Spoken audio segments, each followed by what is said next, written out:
हाँ देखिए, आज मैं एक नए चैप्टर की शुरुआत कर रहा हूँ जिसका नाम है सारणिक। अंग्रेजी में डिटर्मिनेंट्स कहते हैं ना। अगर वीडियो अच्छी लगे तो इसको लाइक करें, शेयर करें, दोस्तों को बताएं और हमारे चैनल को सब्सक्राइब कर लें। ठीक है। सारणिक की अवधारणा क्या है, कॉन्सेप्ट क्या है, इसको पहले समझेंगे हम। युगपत समीकरण आप लोग छोटे कक्षाओं में पढ़े होंगे। क्या होता है युगपत समीकरण? जैसे यदि समीकरण a1x + b1y = 0 हो तथा दूसरा समीकरण a2x + b2y = 0, इसको रैखिक समीकरण कहा जाता है। कैसा समीकरण कहेंगे? रैखिक समीकरण कहते हैं। रैखिक समीकरण का मतलब पावर 1 होता है। जो चर है उस पर पावर 1 होगा। यदि समीकरण a1x + b1y = 0 तथा a2x + b2y = 0 में x और y को विलुप्त कर दिया जाए। क्या कर दिया जाए? विलुप्त कर दिया जाए, मतलब हटा दिया जाए, तो हमें a1/b1 क्या मिलेगा? a1/b1 = a2/b2, अर्थात इसको लिख सकते हैं a1, इसका क्रॉस मल्टीप्लाई करेंगे, क्या करेंगे? a1 b2 हो जाएगा ना, a1 b2, और इस इधर करेंगे तो ये होगा a2 b1, इसको लाएंगे इधर तो माइनस हो जाएगा ना। a1 b2 - a2 b1 = 0 प्राप्त होता है, जिसे हम निम्न प्रकार लिख सकते हैं। कैसे लिखेंगे? सारणिक, इसको क्या पढ़ते हैं? सारणिक के अंदर लिखा जाएगा, पहले समीकरण के गुणांक x और y के गुणांक को लिखते हैं a1 b1 है। दूसरे समीकरण के गुणांक क्या है? x और y के a2 और b2 है। इसको हल कैसे करते हैं?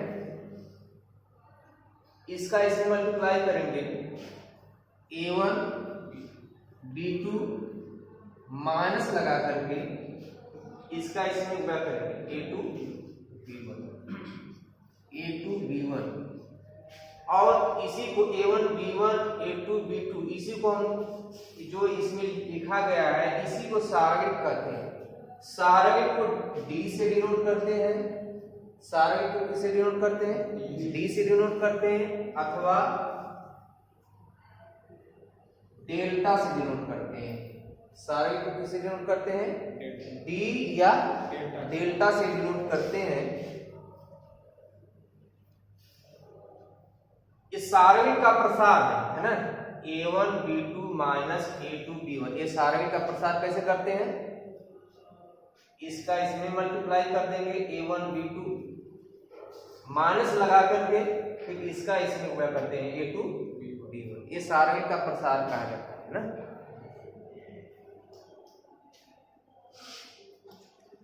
इसके बाद आगे है, इसको लिख जाइए अपने थोड़ा सा।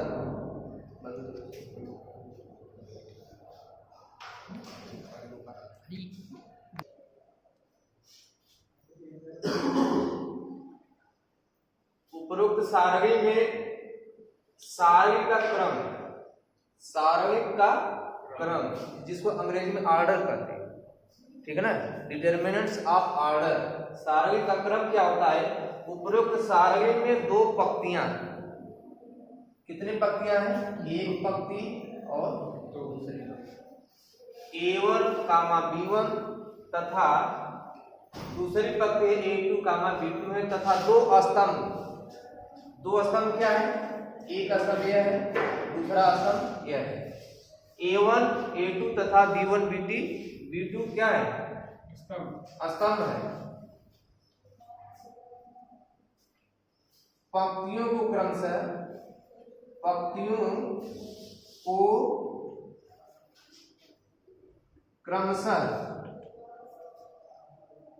r1 r2 से तथा स्तंभों को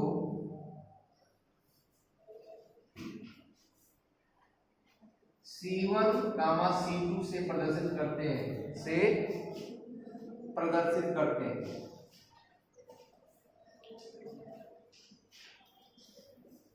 ठीक है। एक पहला रो है, क्या है? पहला रो R1, इसको R1 से डिनोट करेंगे, पहला रो हो गया। और दूसरा रो क्या है? R2 है। एक पहला कॉलम C1, इस कॉलम को C1 से डिनोट करते हैं, दूसरे कॉलम को C2 से डिनोट करते हैं, ठीक।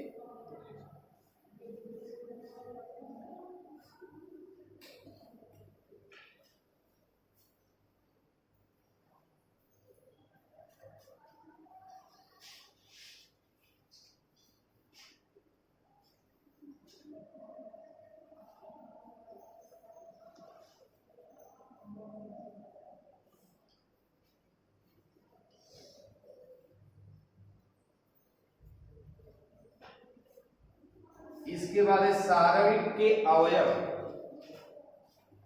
सारणिक के अवयव क्या होते हैं? जो सारणिक के अंदर लिखे गए हैं, A1, B1, A2, B2, ये सारणिक के अवयव कहलाते हैं। क्या कहलाते हैं?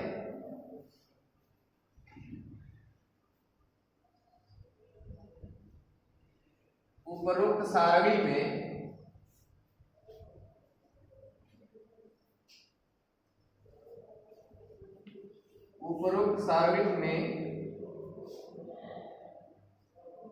A1, B1, A2, B2 सारणिक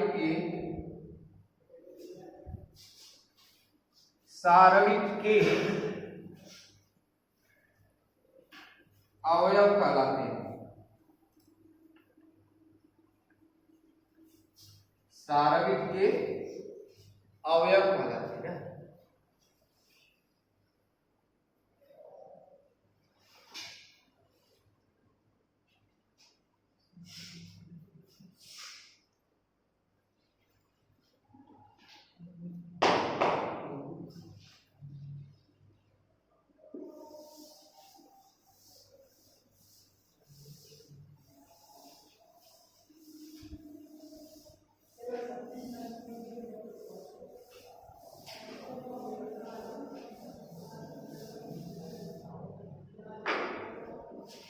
यदि तीन समीकरण हो, जैसे A1x B1y plus C1z equal to 0, दूसरा समीकरण हो A2x B2y plus C2z equal to 0, तीसरा समीकरण हो A2x plus A3x plus B3y plus C3z हो, तो इसको सारणिक के रूप में हम कैसे लिखेंगे? x के गुणांक क्या है पहले समीकरण में? A1 B1 C1। दूसरे समीकरण में x के y z के गुणांक क्या है? A2 B2 C2। तीसरे समीकरण में x y z के गुणांक क्या है? A3 B3 C3 equal to 0 लिखा जाएगा ना। अब इसको जो है कि सारणिक है, तो इसको डिटरमिनेंट डेल्टा से भी प्रदर्शित कर सकते हैं। किससे? डेल्टा से प्रदर्शित करते हैं। ये कितने ऑर्डर का सारणिक है? इसमें कितने पंक्तियां हैं? 1 2 3, मतलब R1 हो गया, R2 हो गया, ये R3 ना। कितने कॉलम है? कॉलम C1 C2 C3, तो तीन पंक्तियां हैं, तीन कॉलम है। कितने अवयव हो गए? 9 टोटल अवयव कितने हैं? 9 है। तो कितने ऑर्डर का है सारणिक? तो A1 B1 C1 A2 B2 C2 A3 B3 C3 ये कितने ऑर्डर का है भाई? 3x3 ऑर्डर की एक सारणी है ना, 3x3 ऑर्डर की एक सारणी है ना। इसको भी लिख जाइए।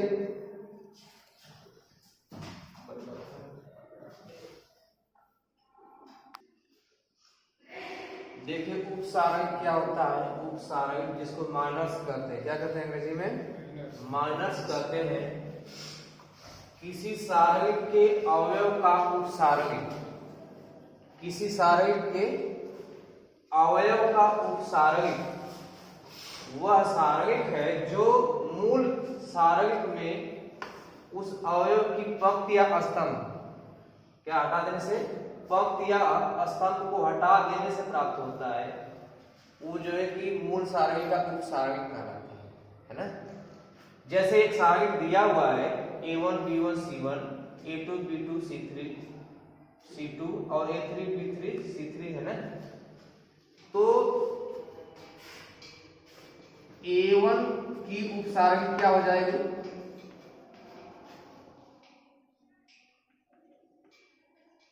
A1 की उपसारणिक, A1 की उपसारणिक निकालने के लिए A1 के सामने की पंक्ति को और A1 के सामने के स्तंभ को हटा दिया जाता है, रिमूव कर दिया जाता है ना। तो जो अवशेष बचता है उसको A1 की उपसारणिक कहेंगे। B2 C2 B2 C2 B3 C3 है ना।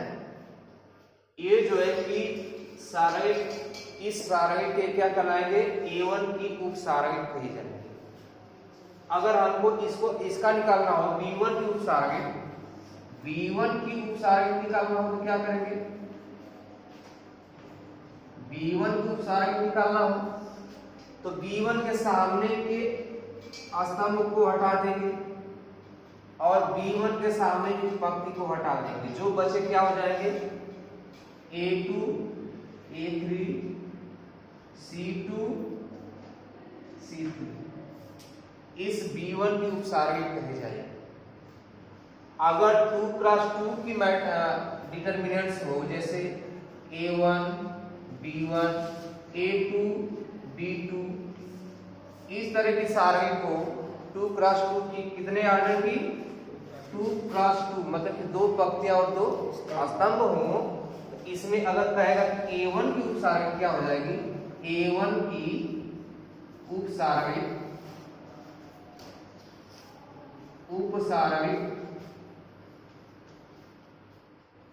A1 की उपसारणिक क्या होगी? बस A हट जाएगा और इधर की A जो की पंक्ति हट जाएगी तो B2 की ओर इसका उपसारणिक हो जाएगा, है ना। इस तरह से B1 की उपसारणिक है, B1 की उपसारणिक क्या हो जाएगी? B1 की इसके सामने ये स्तंभ हट जाएगा, इसके सामने की पंक्ति हट जाएगी तो A2 हो जाएगा, इसकी उपसारणिक A2 हो गया। ठीक है, इस तरह से उपसारणिक ज्ञात करते हैं।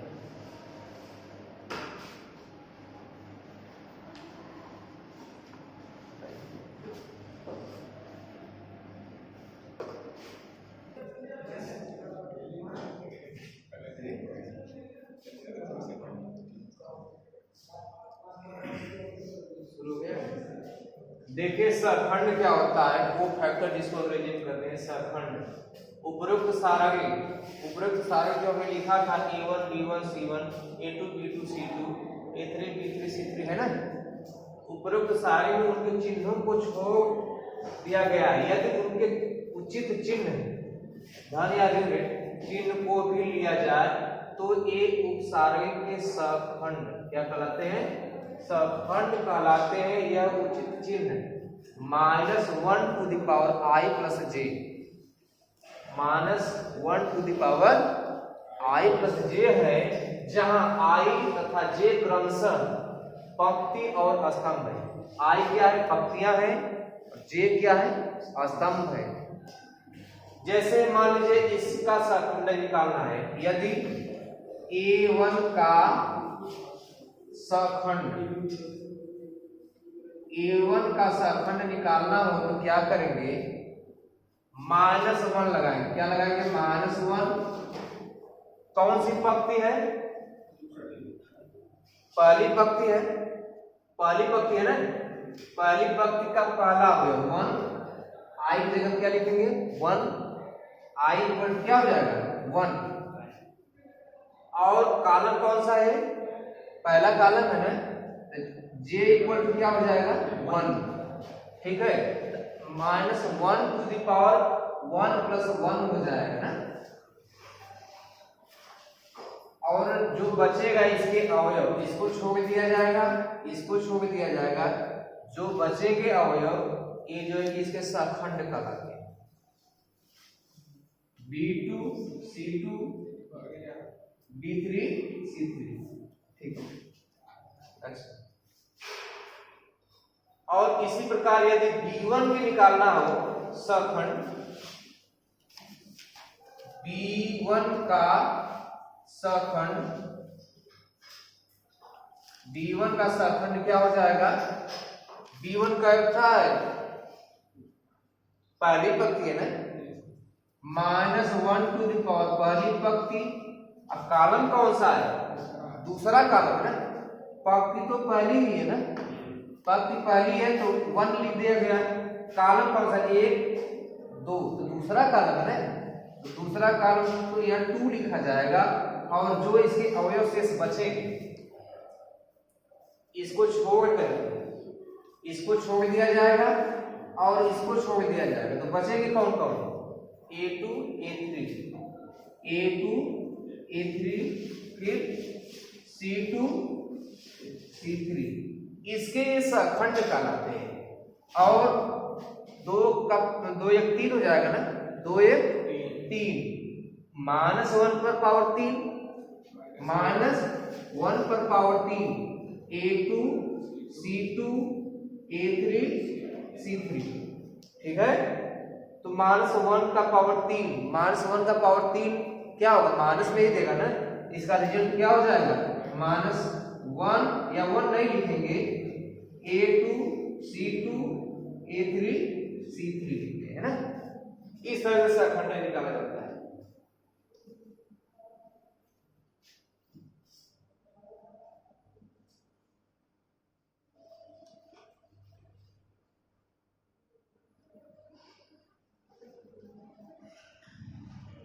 इसको हटा देना।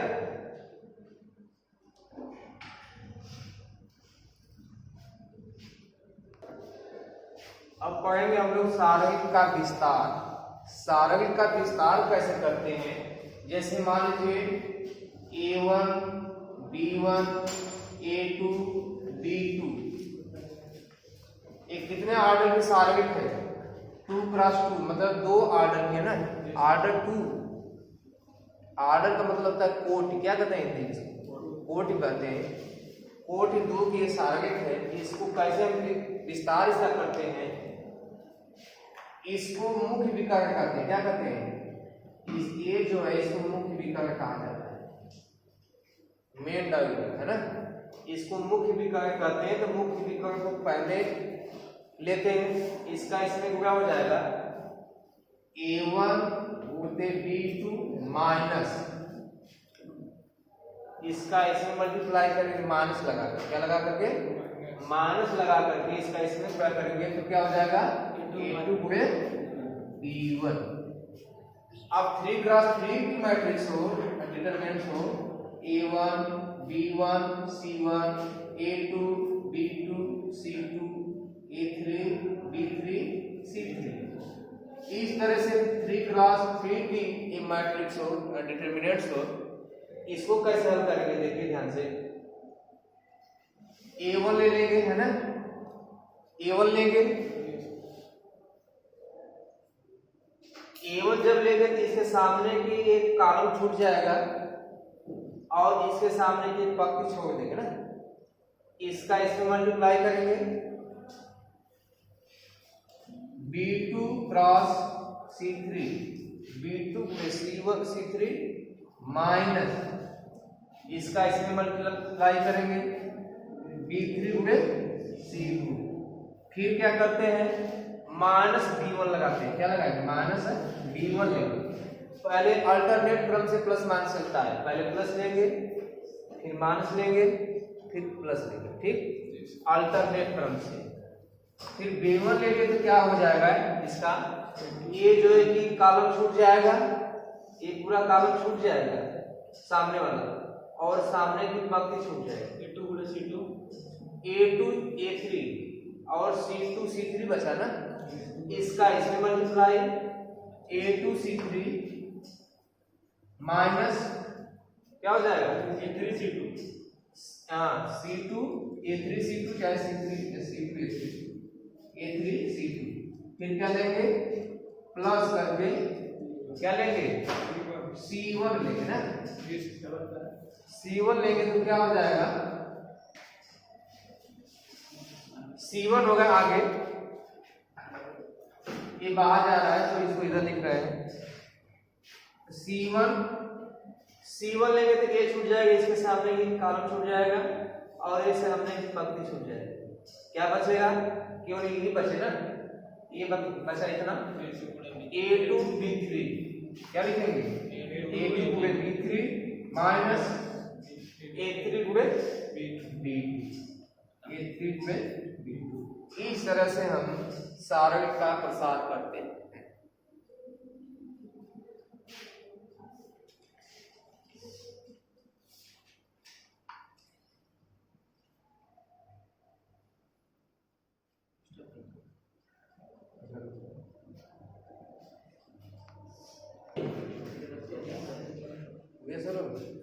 एक क्वेश्चन ले रहे हैं, सारणिक का मान ज्ञात कीजिए। सारणिक दिया हुआ है 29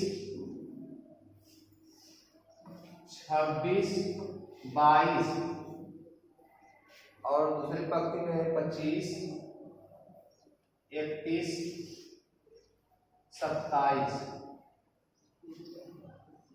63 54 46। इसका हमको मान ज्ञात करना है, ठीक है ना, इसका हमको मान ज्ञात करना है। तो कैसे इसको हम हल करेंगे, इस सारणिक के जो मान है इसको छोटा किया जा सकता है, इसके जैसे इसमें गुणा भाग करने में थोड़ा सा लंबा होगा, इसको हम 60 में करेंगे। कैसे, इसमें से इसको R1 है, क्या है, एक पहला R1 है, दूसरा R2 है, तीसरा R3 है ना, तो R2 में से R1 को घटा लीजिए, R1 की जगह पर लिखिए, ठीक है। R2 में से क्या करेंगे, R2 में से R1 को घटाइए, मतलब इसमें से इसको घटाना है, इसमें से इसको घटाएंगे, सब में से इसको घटाएंगे, तो क्या हो जाएगा 25 में से 9 घटाएंगे -4, नहीं 31 में से 26 घटाएंगे कितना आएगा 5, 27 में से 5 घटाएंगे 22 को 5, फिर इसी प्रकार इसमें से इसको घटा लीजिए और R2 की जगह पे लिखिए, किसके जगह पे लिखें R3 में से R2 घटाइए, ठीक है, क्या हो जाएगा इसमें से घटाएंगे इसको तो 13 में से 5 गया 8 और इसमें से 5 में से 2 गया 3 ना, और इसमें से इसको घटाइए 3 और 2, इसमें से इसको घटाइए 19, 16 में 7 गया 9, 3 में से 2 गया 1, 19 हो गया, और 63 54 46 एक जगह बातें हो रहेगा। फिर घटा लीजिए इसमें से R2 की जगह R3 की जगह पर लिख लीजिए और R3 में से R2 को माइनस करिए ना, किसके जगह पे लिखे R3 की जगह पे लिखिए, इसमें से घटा कर दे R3 में से R2 को घटा 25, क्या हो जाएगा -4 5 5 25 38 23 19, इसमें से इसको माइनस करके कितना आएगा 25, 13 से आ गया 5 25 हो गया 31 31 हो गया, 27 हो जाएगा ना। इसको भी अभी छोटा किया जा सकता है ना, एक बार और घटा लीजिए, इसमें से इसको माइनस कर लीजिए, चाहे इसमें से इसको माइनस कर लीजिए। R3 की जगह चाहे R2 की जगह लिखिए, R2 की जगह लिखेंगे इसमें से घटा करके R3 में से R2 को माइनस करके ना, ठीक है।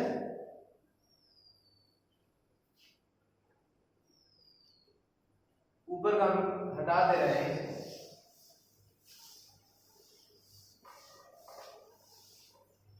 तो इसको क्या लिखा जाएगा, इसके बराबर हो जाएगा -4 5 5। इस 25 में से 38 घटाएं कितना आएगा, मतलब कितना है भाई, 13 है, 13 -13 है, इसमें से इसको घटा देना, -13 आएगा, इसमें से घटाइए 11 से 8 आ जाएगा, 27 से इसको घटा लीजिए, ऊपर में से 14 हो गया, 8 आएगा ना। फिर 25 को लिख लीजिए, 31 को लिख लीजिए, 27 को लिख लीजिए ना। अब इसको हम हल कर सकते हैं, -4 लीजिए पहले, इसका इसमें गुणा कर लो, 8 गुणे 27 माइनस 31 गुणे 8, फिर -5 लेंगे, सारे का विस्तार कर रहे हैं, सारे का विस्तार करेंगे क्या हो जाएगा, 5 लेंगे तो ये छूट जाएगा ना, और ये छूट जाएगा, इसका इसमें मल्टीप्लाई क्या हो जाएगा, -13 गुणे 27 माइनस इसका इसमें क्या होगा 25 गुणे 8, आगे बाहर जा रहा है इसलिए इधर लिख रहे हैं 5 को लेंगे तो छूट जाएगा ना, 13 गुणे -13 गुणे 1 हो जाएगा, -25 गुणे 8 है ना। 13 गुणे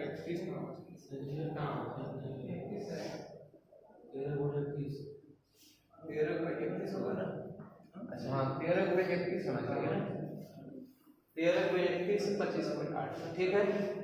इसके बाद क्या लिखेंगे, -4 जब पाते हो रहा, 8 का इससे मल्टीप्लाई कर लीजिए, कितना हो जाएगा, 8 7 56, 8 गुना के 16, 16 5 21, 8 1 कम 8, 8 3 के 24, 5 13 का 27 में गुणा कर लीजिए फटाक से, 13 का 27 में गुणा करेंगे, 27 गुणे 13 लिखेंगे, 20 धन 7 लिख सकते हैं, गुणे 13 लिखेंगे ना, 13 गुना 26 260, 13 91, 1 9 से 15 2 1 3, कितना हो जाएगा, -351, -25 वाटे 200, 25 वाटे 200, फिर प्लस आगे बाहर जा रहा है इसलिए इधर लिख रहे हैं, 5 31 का 13 में गुणा करेंगे क्या हो जाएगा, 31 का 13 में गुणा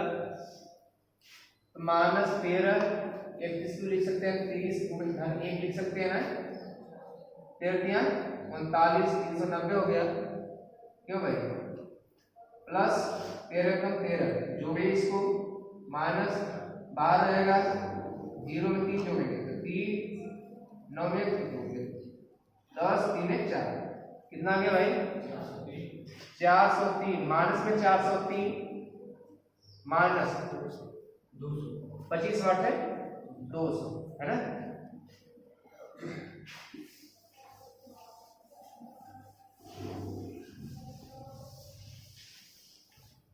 इसके बाद क्या हो जाएगा, माइनस ये 4 जब पाते हो रहा, इसमें इसको घटा लीजिए, ये बड़ा है ना, क्या मिलेगा, माइनस में ही मिलेगा ना, 8 में से गया 2 और 4 में से गया 3, 32 हो जाएगा, -5 और ये दोनों जुट जाएगा ना, दोनों माइनस इसलिए जोड़ दिए जाएंगे, 1 5 3 2 5 551 हो गया, फिर प्लस 5 कितना आ जाएगा 3 और 0 जोड़ेंगे 3 हो जाएगा, 0 0 0 4 2 6 माइनस में आ गया। गुणा करें इसका, प्लस में आ जाएगा 4 गुना के 8 4 के 12 माइनस में प्लस हो जाएगा ये भी 5 1 का 5 5 5 25 तो 5 5 5 25 2 27 प्लस 5 के माइनस हो जाएगा 5 के 15 को 5 15 हो जाएगा 5 से 30 प्लस वाले भी एक साथ जोड़ लीजिए 8 5 13 5 और 2 7 7 1 8 हो गया 7 1 8 2 ना माइनस 3015 3015 में से माइनस कर लीजिए इसको 3015 में से माइनस करेंगे 2883 क्या माइनस होगा 5 में से 3 गया 2 11 में से 8 गया 8 3 11 यहाँ कितना बच गया 132 माइनस 132 हो जाएगा माइनस 132 This is the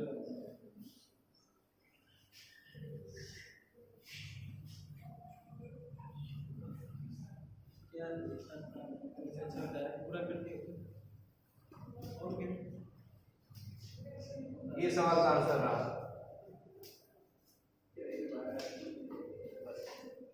आज के लिए इतना ही वीडियो।